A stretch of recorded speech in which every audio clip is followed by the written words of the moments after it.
Hello everyone, Auditorium here and welcome back to my channel. This channel will be the continuation of my previous channel, which has been abandoned because I forget the password. I will continue to post contents and tutorial on this channel, so hopefully I will be able to share a lot more things with you guys, especially since I have improved a lot in RPG Maker since the last time. So yeah, I'm looking forward to share with you guys all that I have learned so far. Okay, so in this video, I'm going to show you guys how to create the object rotator mechanism from my top 10 RPG Maker puzzle mechanic idea video in the old channel. Now, although this mechanism might look complicated, it's actually very easy and simple to make, and it's really powerful too. You guys can really level up the puzzle design in your game if you can utilize it. You can also download the sample project on this mechanism that we are working on this video in the description below. It's on my itch.io page and you guys can download it for free. That way, it can be easier to implement the mechanism to your own RPG Maker project. So yeah, without further ado, let's get into the tutorial. Okay, so the first thing that we need to do is to create the rotator event. This is basically the event that will rotate the object above it. So let's create an event. Let's give it the name rotator. Let's choose the sprite for it. For the rotator event, I already prepared a sprite. This will be available in the sample project, so you guys can use it maybe as placeholder or maybe as a part of your game, but you guys can definitely be creative with the sprite of the rotator event. So yeah, this is just one example. And for the priority in the rotator event, we will set it to below characters, and in the option tab we will want to check the true button. Click apply and OK, and now our rotator event is ready. Alright, now that we have our rotator event ready, it's time for us to create the switch event. The switch event is basically the mechanism that rotates the rotator event. So let's create an event here. Let's name it switch. And for the sprite of the switch event, I will use the default RTP switch sprite. So this one right here. Now for the switch event, there is nothing else that you need to configure. Now let's create the mechanism to rotate the rotator event. We will start by giving the player a visual and audio cue that the switch has been triggered. To do that, let's open event commands, second page, set movement route, and here we will set the target to this event. As for the move commands, we only need to add turn right for the visual cue, and for the audio cue, let's give it a sound effect. Let's search for a switch sound effect. We'll use this one, click OK, and this will be our visual and audio cue for when the switch is activated. We make this event turn right because, as you can see in the event's sprite sheet, the right direction of the sprite is the one that shows the switch being activated. So yeah, this will be our audio and visual cue. After the audio and visual cue, you can add some weight to make the whole mechanism feels heavier. To do that, go to event commands, second page, and in the timing tab, we choose weight. Here, we will add weight for 10 frames. You can definitely increase this or decrease this depending on how heavy you want the mechanism to feel. I think 10 frames is the sweet spot, so we'll go with 10 frames. We click OK, and if you want the whole mechanism to just feel instantaneous, you can just delete the weight and don't use weight at all. Now let's create the move route to rotate the rotator event. To do that, let's go to event commands, second page, set movement route. In here, set the target to the rotator event. As for the move commands, you can either use turn 90 degrees right for clockwise rotation or turn 90 degrees left for counterclockwise rotation. For this video, I'm going to use clockwise rotation, so we will use turn 90 degrees right. Don't forget to give audio feedbacks, so let's add a sound effect. And we will be using the earth sound effect. This one.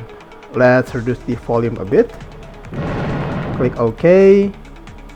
And now our switch event will rotate the rotator event when being activated. At this point, the switch event is done. The main mechanism of the switch event is to rotate the rotator event. Other commands such as the visual and audio cue and the wait commands are optional commands based on the type of the switch event that you are making. So if you are making a switch event that doesn't require visual and audio cue or do things differently, then you won't need to follow this step. But if you are using a lever type switch event like on this video, then I think you can follow what I will be making here. Since we are using a lever type switch event, we will need to create a visual and audio cue to tell the player when they can start using the switch event again. To do that, we will first add some wait. So let's go to event commands, second page, and we add wait. Here we will add a 30 frames wait. Click OK, and again, the wait here is to make the whole mechanism feels heavier and more paced. Now, we will need to reset the sprite direction of this event, since at the beginning, we make the sprite of this event turn right. We will need to reset it to its default position, which is turning down. To do that, all we need to do is copy the movement route command here and put it here. And to edit it, we click space. And all we need to do here is change the turn right, we delete this, and change it to turn down. You can also change the sound effect for a more suitable one, but for this video, I'm going to use the same sound effect. We click OK, and our switch event is basically done for now. Click apply and OK. Now let's test it. Okay, so now we are already in the game. As you can see here, we have the rotator event and we have the switch event. We can go past the rotator event because we have set the priority to be below characters, and we also turn on the true. And this is our switch event. Let's try activating our switch event. And as you can see, our rotator event is being rotated 90 degrees clockwise. Okay, awesome. Now that our switch event and rotator events are ready, we can start creating the object to be rotated in the rotator event. Okay, so now we are back in the editor, and I've also prepared an event to be used as the rotatable object. This is the event. For an event to be used as a rotatable object, you don't need to do any specific configuration or advanced tweak. However, you need to make sure that the rotatable object uses an event sprite that has all 4 directions ready. So for example, here I use this statue image, which will be available in the sample project too, and it has all 4 directions of the sprite. So you cannot use a one direction sprite unless that is what you want, or you use an advanced plugin or script that will alter the character sprite in game. So just keep that in mind. The object rotation mechanism is very versatile. You can combine it with so many other mechanics and put it in so many types of puzzle. However, one of the best combination is between the object rotation mechanism and the movable events. To create movable events, you can either use the simple event movement, or you can also use the more advanced push and pull mechanic. In this video, I will be using the push and pull mechanic because I just find it to be much more smoother. I have the tutorial for both of these event movement mechanic in my previous channel. So if you don't know how to make them yet, you can go check those videos out. Okay, so although we already have a movable event that we can use as the rotatable object, if we try to move the event to the rotator now and activate the switch event, the rotator won't rotate the object yet.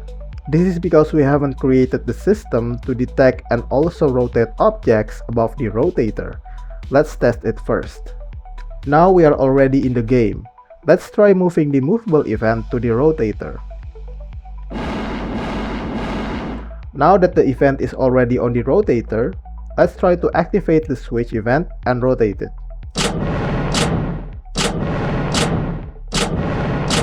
As you can see, only the rotator moves and not the event above it.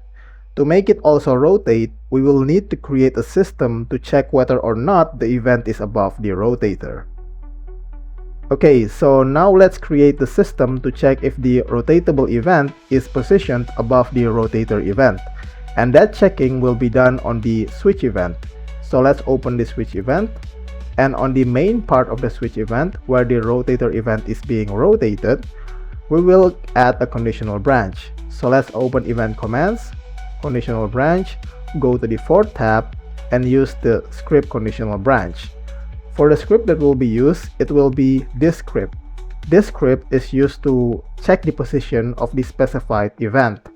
Now all we need to do here is to replace the ID here with the event ID of the event that we want to rotate. In this example, our statue event has the event ID of 11. So let's replace that with 11.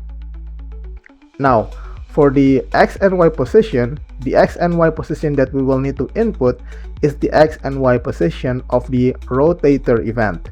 So we will first need to check it. We click OK, and then OK again, and then we click on the rotator event. And here, on the bottom right, we can see the position of the rotator event. The rotator event is located on X14 and Y12. With that information, let us return to the switch event, and here, let's edit the conditional branch script. We will replace the X position with the X position of the rotator event, which is 14, and we will replace the Y position with the Y position of the rotator event, which is 12. After this is done, click OK, and now we have the conditional branch that will check if our rotatable event, which is our statue event here, is located on the rotator event. Okay, the next thing that we need to do is to put this conditional branch after the movement route for the rotator event. So let's cut it and then paste it here. So just after the movement route for the rotator event. Then let's copy this movement route and then paste it on the main block of the conditional branch. Okay, now we have the copy of the movement route. Of course, we will need to modify it. So let's press space. And in here, the first thing that we need to change is the target. Change the target into the rotatable object. In this case, it's the statue. And for my case too, in this example, we will also delete the sound effect, because it's the same sound effect as the one that is played on the rotator event's movement route, and there is no point on playing two identical sound effects at the same time, so let's just delete it. Click OK, and this part is done. The last thing that we need to do is to modify slightly the movement route for the rotator event. So press space, and the only thing that we need to change here is turning off the wait for completion. This is to make sure that the rotator event and the rotatable object above it will move together. We click OK, and one more thing. If your rotatable event is like mine, which has the direction fix turned on, in its movement route, you will need to first turn the direction fix off. So here, just before the turn, you will want to set the direction fix off, and then after that, you can turn on the direction fix again. Click OK, apply, and that's basically it. The mechanism is complete, and now let's test it out. Okay, so now we are already in the game. Let's try moving our rotatable object into the rotator. Okay, now it's already on the rotator. Let's try to rotate it via activating the switch. And as you can see, it works. Both the rotator and the object above it got rotated.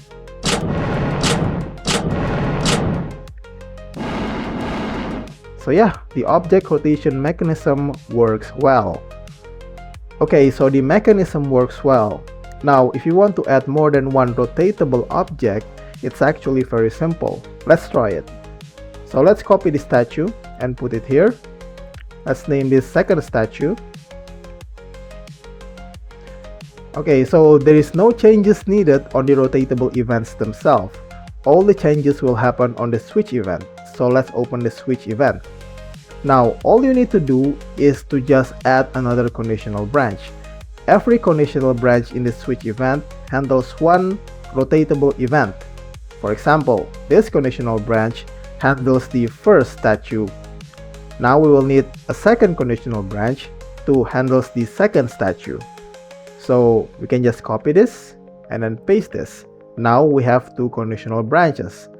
Now we need to modify the second conditional branch to handle the second statue.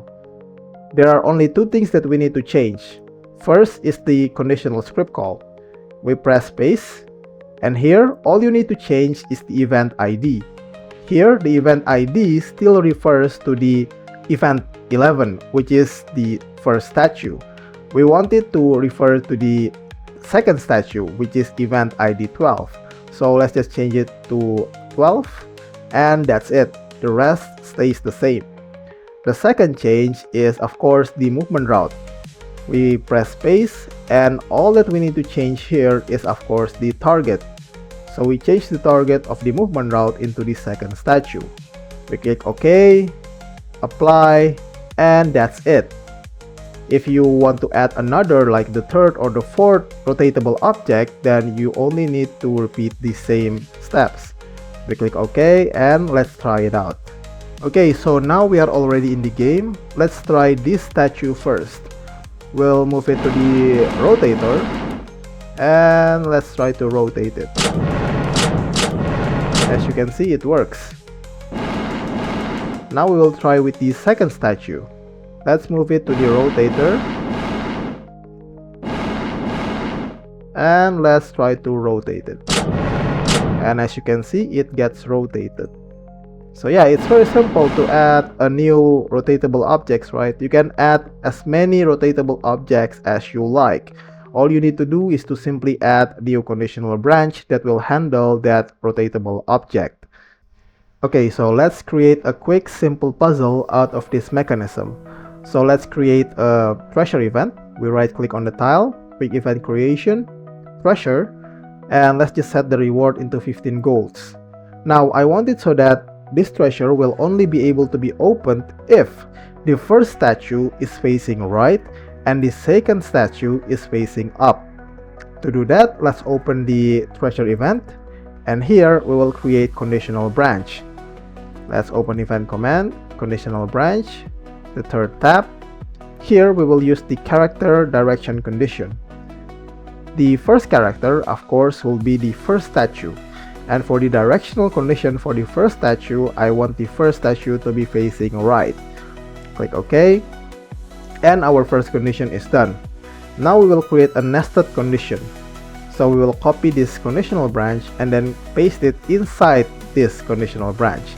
So now we got a nested conditional branch. The second condition will be the second statue. So we change the character into second statue, and the directional condition will be facing up. So we change the direction into facing up. Click OK, and now all we need to do is to move all these rewards inside the nested conditional branch right here, and we are done.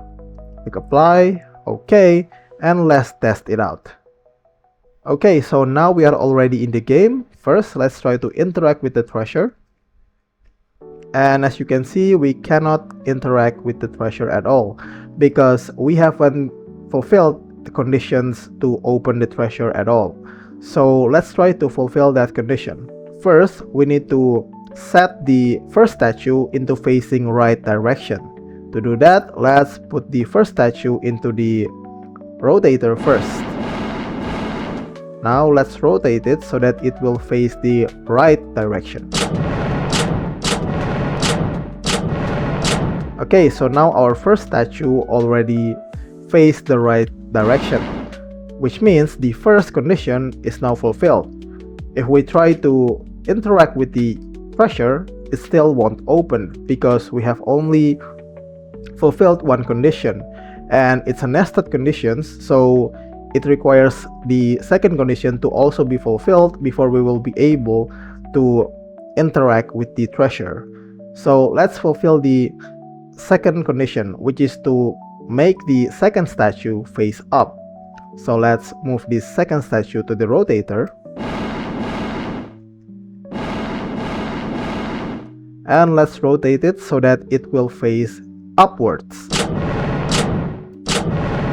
Okay, now both of the conditions should already be fulfilled. Let's try to interact with the treasure. And as you can see, the treasure opened, which means the condition has been fulfilled. Okay, so that was a very simple and easy puzzle to demonstrate the ability of this mechanism. But this mechanism is very powerful and versatile. You can really combine it with so many mechanics, put it in so many types of puzzle and everything. It's amazing.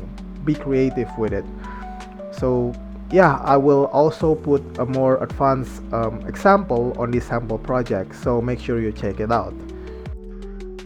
So yeah, that's the tutorial on how to create the object rotation mechanism. I hope this video can help you and can improve your game. If you have any question, feel free to put it on the comment down below. I will try my best to help. And if you want a more easier, quicker version and a more clear example, you can always download the sample project in my itch.io. The link will be on the description and the comment below. It's available for free. So yeah, happy game making, enjoy, and God bless.